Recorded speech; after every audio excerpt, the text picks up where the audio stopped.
BLM Kerala Tamil Nadu Pondicherry.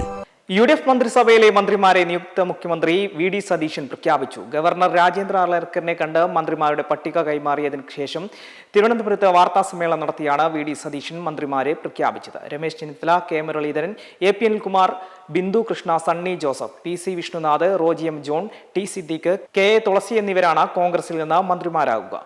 2.5 വർഷത്തിന് ശേഷം IC ബാലകൃഷ്ണനും മന്ത്രിയാകുമെന്നാണ് വിവരം. തിരുവഞ്ചൂർ രാധാകൃഷ്ണൻ സ്പീക്കറും ഷാനിമോൾ ഉസ്മാൻ ഡെപ്യൂട്ടി സ്പീക്കറുമാകും. നാളെ സത്യപ്രതിജ്ഞയാണ് രാവിലെ 10 മണിക്ക്. മുഖ്യമന്ത്രിയോടൊപ്പം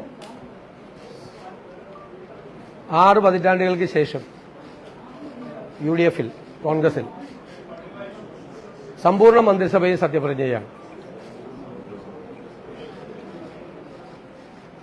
ഇന്ന് 20 UDF മന്ത്രിമാരുടെ ലിസ്റ്റ് ബഹുമാനപ്പെട്ട ഗവർണർക്ക് സമർപ്പിച്ചു. അപ്പോൾ നാളെ ഞാനടക്കം 21 പേര് സത്യപ്രതിജ്ഞയാണ്. ലീഗ് മന്ത്രിമാരുടെ മുസ്ലിം ലീഗ് പ്രഖ്യാപിച്ചു. ബാക്കിയുള്ളവരുടെ നിങ്ങൾക്കറിയാം. കോൺഗ്രസിന്റെ ചരിത്രത്തിലെ ഏറ്റവും വേഗത്തിലെടുത്ത തീരുമാനമാണ് മന്ത്രിമാരുടെ ലിസ്റ്റ്. അതിൽ 63 MLA കോൺഗ്രസിലുണ്ട്. ഒരുപാട് അർഹതപ്പെട്ട ആളുകളുണ്ട്. നമുക്കിതിൻ്റെ അകത്ത് ഉൾക്കൊള്ളിക്കാൻ പറ്റാത്ത ആളുകൾ, അർഹതപ്പെട്ട ആളുകൾ അക്ഷരാർത്ഥത്തിൽ. പക്ഷെ നമുക്ക് 11 പേരാണുള്ളത്.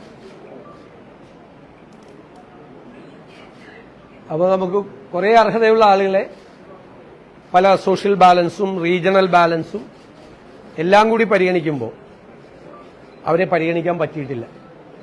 അതിലെനിക്ക് വലിയ ദുഃഖമുണ്ട്, വലിയ പ്രയാസമുണ്ട്. വളരെ അടുത്ത സഹപ്രവർത്തകരാണ് പുറത്തു നിൽക്കുന്ന പലരും, ഇതിൽ പെടാത്ത പലരും.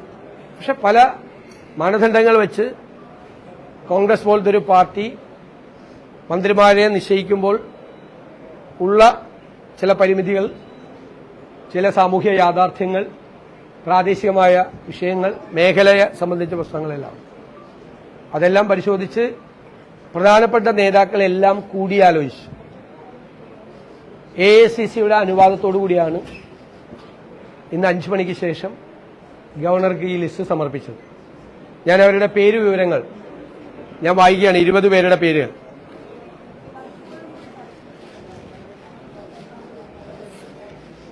Shri PK Kunhalikutty, Shri Ramesh Chennithala, Shri Sunny Joseph, Shri K Muraleedharan, Shri Mons Joseph, Shri Shibu Baby John, Shri Anoop Jacob,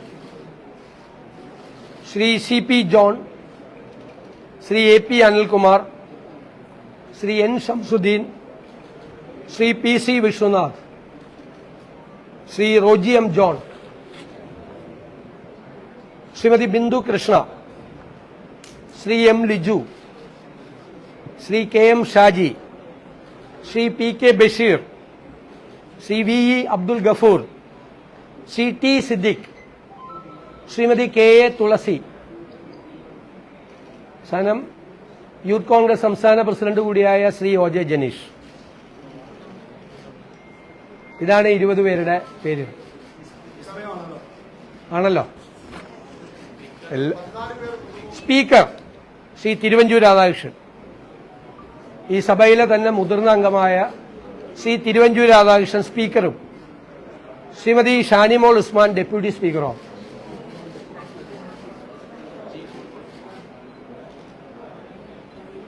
chief whip അത് കേരള കോൺഗ്രസിനാണ്. അദ്ദേഹം ശ്രീ PJ ജോസഫ് സാർ അത് പ്രഖ്യാപിക്കും. ഞാൻ പറഞ്ഞല്ലോ, ഇതിൻ്റെ അകത്ത് വരേണ്ട, ചിലപ്പോൾ ഇതിൽ വന്ന പലരേക്കാളും അർഹതയുള്ള ആളുകളുണ്ട് പുറത്ത്. പക്ഷേ നമ്മൾ നോക്കുമ്പോൾ നമുക്കറിയാലോ, ഒരു പാർട്ടി ഇത് നിശ്ചയിക്കും. കോൺഗ്രസ് പോലത്തെ ഒരു പാർട്ടി തീരുമാനങ്ങൾ എടുക്കുമ്പോൾ സോഷ്യൽ ബാലൻസ്, റീജിയണൽ ബാലൻസ് ഇതൊക്കെ നോക്കണ്ടേ. അങ്ങനെ നോക്കുമ്പോൾ അർഹതയുള്ള 63 പേര് ജയിച്ചു വന്നിരിക്കുകയാണ്. ചരിത്രത്തിലെ ഏറ്റവും വലിയ വിജയമാണ്. അപ്പോൾ അതിൽ കുറെ ആളുകൾ, എല്ലാവരും അല്ല, കുറച്ചാളുകൾ ഉറപ്പായിട്ട് വരണ്ട. പക്ഷെ 11 ഉള്ളു. 10 ഇതുവരെ ഉണ്ടായിരുന്നത് കോൺഗ്രസിന്, 11 അതായത് പറയാം, പിന്നീട് പറയാം. വകുപ്പുകളുടെ കാര്യം, വകുപ്പുകളെല്ലാം ഏകദേശം തീരുമാനമായിട്ടുണ്ട്. ചെറിയ ചെറിയ കറക്ഷൻസ് മാത്രമേ ഉള്ളൂ. ഘടകകക്ഷികൾ തമ്മിലുള്ളതും ഏകദേശം പൂർത്തിയായിട്ടുണ്ട്. കുറച്ച് കാര്യങ്ങൾ കൂടി നോക്കണം. അത് സാധാരണ അത് സത്യപ്രതിജ്ഞയ്ക്ക് ശേഷമാണ് ഗവർണർക്ക് സമർപ്പിക്കാറുള്ളത്. നാളെ അത് സമർപ്പിക്കും. സമർപ്പിച്ചു കഴിഞ്ഞാൽ ഗവർണറുടെ അപ്രൂവൽ കിട്ടിയാൽ അത് ഗവൺമെന്റ് പ്രസിൽ കൊടുത്ത് ഗസറ്റ് നോട്ടിഫിക്കേഷനായിട്ടാണ് വരുന്നത്. പ്രഖ്യാപിക്കാറില്ല. അതാണ് അതിന്റെ കൺവെൻഷൻ. മെമ്പർമാരുടെ നിക്ഷേപങ്ങൾക്ക് ഉയർന്ന ലാഭവിഹിതം നൽകുന്ന കേന്ദ്ര സർക്കാർ സഹകരണ registered society Bharat Lajna multi state housing cooperative society limited.